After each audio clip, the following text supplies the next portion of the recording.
আলহামদুলিল্লাহি ওয়াকাফা ওয়াসালামুন আলা ইবাদিহিল্লাযীন আস্তাফা আম্মা বাদ। সুপ্রিয় দর্শক শ্রোতা, আসসালামু আলাইকুম ওয়া রাহমাতুল্লাহি ওয়া বারাকাতুহু। সময় সংবাদের নিয়মিত অনুষ্ঠান তাসাউফ থেকে আপনাদের সকলকে জানাচ্ছি আন্তরিক শুভেচ্ছা ও মোবারকবাদ। সুপ্রিয় শ্রোতা, আজ আমরা আলোচনা করব শীতকাল ইবাদতের বসন্তকাল। শীতকাল আল্লাহর বান্দাদের প্রিয় মৌসুম। কুয়াশার মিহি চাদরে ঢাকা শীতে এবাদত বন্দেগী তুলনামূলক বেশি করা যায়।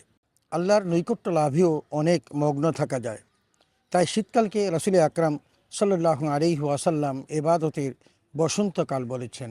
নবীজি সাল্লাল্লাহু আলাইহি ওয়াসাল্লাম ইরশাদ করেছেন, আশ-শিতা ও রবিউল মুমিন, শীতকাল হলো মুমিনের বসন্তকাল। মুসনাদে আহমদ।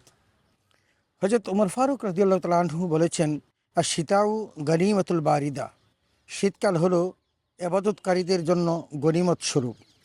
শীত তো এমন গনিমত যা কোনো রক্তপাত বা চেষ্টা ও কষ্ট ছাড়াই অর্জিত হয়।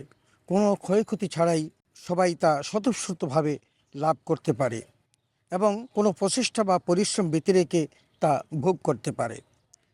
রাসূল আকরাম সাল্লাল্লাহু আলাইহি ওয়াসাল্লাম ইরশাদ করেছেন, শীতের গনিমত হলো দিনে রোজা রাখা। সুনানে তিরমিজি। অন্য বর্ণনায় এসেছে, রাসূল আকরাম সাল্লাল্লাহু আলাইহি ওয়াসাল্লাম বলেছেন, তালা লাইলুহু ফাকামাহু ওয়া কাসারা নাহারুহু ফাসামাহু।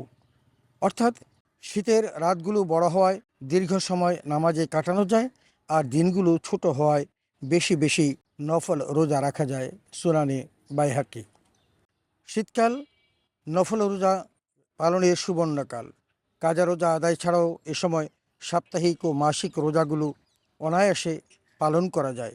পবিত্র কোরআনে আল্লাহ জাল্লা শাআনুহু ইরশাদ করেছেন, ইয়াকাল্লিবুল্লাহুল লাইলা ওয়ান নাহার ইন্না ফী যালিকা লাইবরাতান লিউলিল আবসার। অর্থাৎ আল্লাহ দিন ও রাতের আবর্তন ঘটান, নিশ্চয়ই এতে জ্ঞানীদের জন্য শিক্ষা রয়েছে। সূরা নূর আয়াত ৪৪। সাহাবায়ে কেরামও শীতের জন্য অপেক্ষা করতেন। শীত এলে খুশি হতেন। প্রখ্যাত সাহাবী আব্দুল্লাহ ইবনে মাসউদ রাদিয়াল্লাহু তাআলা আনহু বলতেন, মারহাবান বিশ-শিতায়ে তানজুলু ফীহিল বারাকা ওয়া ইয়াতুলু ফীহিল লাইল লিল কিয়াম ওয়া ইয়াকসিরু ফীহিন নাহার লিস-সিয়াম। অর্থাৎ, হে প্রিয় শীতকাল, তোমাকে স্বাগতম, কেননা তা বরকত বয়ে আনে। রাতগুলো দীর্ঘ হয়, ফলে কিয়ামুল লাইলের জন্য সহায়ক হয়, আর দিনগুলো ছোট হয়, রোজা রাখা সহজ হয়। আল মাকাসিদুল হাসানা, হাদিস ২৫০। মুমিনের বসন্ত শীত ইবাদতের মাঝে বিরাজমান। আমরা ইবাদতের জন্য যেমন প্রস্তুতি নেব, ঠিক তেমনি মানব সেবার জন্য প্রস্তুতি গ্রহণ করব ইনশাআল্লাহ। শীতের রাত লম্বা হয়, আমরা চাইলেই পর্যাপ্ত ঘুমিয়ে রাতের কিছুটা সময় আল্লাহর নিকটবর্তী হওয়ার জন্য কিয়ামুল লাইল আদায় করতে পারি।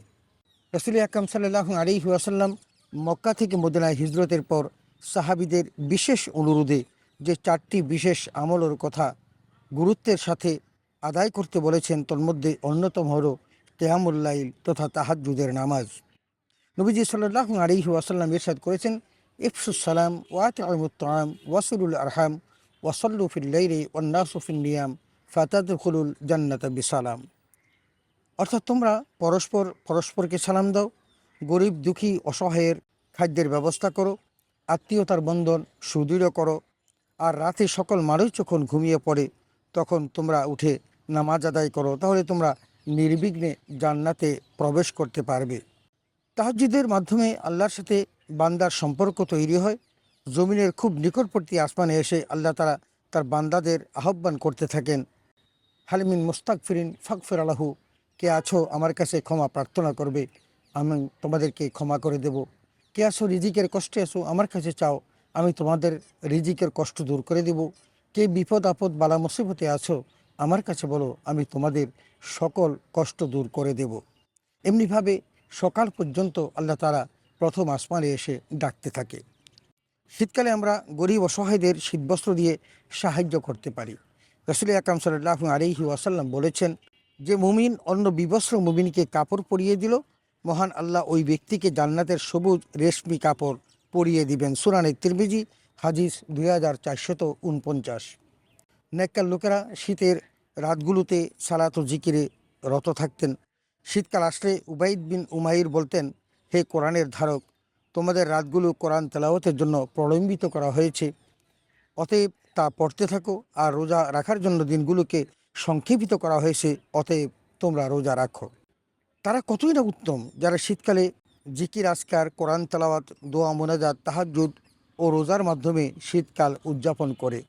তাদের সম্পর্কেই আল্লাহ তাআলা বলেছেন, কানু কালিলাম মিনাল লাইলি মা ইয়াহজাউন ওয়া বিল আসহারি হুম ইস্তাগফিরুন, অর্থাৎ তারা রাতের সামান্য অংশই নিদ্রায় অতিবাহিত করত, রাতের শেষ প্রহরে তারা ক্ষমা প্রার্থনা করত। সূরা জারিয়াত আয়াত 17 ও 18। হযরত মুআয বিন জাবাল রাদিয়াল্লাহু তাআলা আনহু মৃত্যুকালে খুব কান্না করছিলেন। তাকে কান্নার কারণ জিজ্ঞেস করা হলে তিনি বলেন, শীতের নফল নামাজ আর আলেমের সোহবত হারানোর ভয়ে আমি কাঁদছি। সুপ্রিয় শ্রোতা, আমরা এতক্ষণ পর্যন্ত শীতকাল, ইবাদতের বসন্তকাল এ সম্পর্কে আলোচনা করলাম। রাসূল আকরাম সাল্লাল্লাহু আলাইহি ওয়াসাল্লাম এই শীতকালকে ইবাদতের বসন্তকাল বলেছেন, আর হযরত ওমর বলেছেন শীতকাল হলো ইবাদতকারীদের জন্য শীতল গনিমত। অনেক সাহাবা এই শীতকালের ইবাদতের জন্য আল্লাহর কাছে প্রার্থনা করেছেন, তারা স্বাগত জানিয়েছেন। এবং আমরা একজন সাহাবী, রাসূল আকরাম সাল্লাল্লাহু আলাইহি ওয়াসাল্লামের প্রিয় সাহাবী হযরত মুআয বিন জাবাল রাদিয়াল্লাহু তাআলা আনহুকে এই শীতকালে তিনি মৃত্যুর মুখে পতিত হয়ে তিনি কান্না করছিলেন শুধু একটিমাত্র কারণ, যে শীতের প্রলম্বিত রাতে তিনি ইবাদত করা এবং দিনে সিয়াম পালন করা এ থেকে বঞ্চিত হবেন, আর আলেমদের সুহমত থেকে বঞ্চিত হবেন। সুতরাং যেমনিভাবে সাহাবা একরাম, সালফে সালেহিন এবং রাসূল আকরাম সাল্লাল্লাহু আলাইহি ওয়াসাল্লাম শীতকালের ইবাদতের গুরুত্ব দিয়েছেন, আসুন আমরা এটাকে গনিমত মনে করে আদায় করি। এবং বসন্তকাল যেমনিভাবে আল্লাহ তাআলা প্রকৃতির মধ্যে একটা নতুন নবরূপে সজ্জিত করার সুযোগ করে দেন, ঠিক তেমনি আমরা আমাদের ইবাদত বন্দেগীর মধ্য দিয়ে আমরা আমাদের এই বসন্তকালটাকে উদযাপন করি এবং আমরা পরকালীন জীবনের জন্য নিজের জীবনটাকে সুন্দর করে সাজাই। আল্লাহ তাআলা আমাদের সকলকে সে তৌফিকে দান করুন, আমিন। ওয়া আখিরু দাওয়ানা আলহামদুলিল্লাহি রাব্বিল আলামিন। আসসালামু আলাইকুম ওয়া রাহমাতুল্লাহি ওয়া বারাকাতুহু।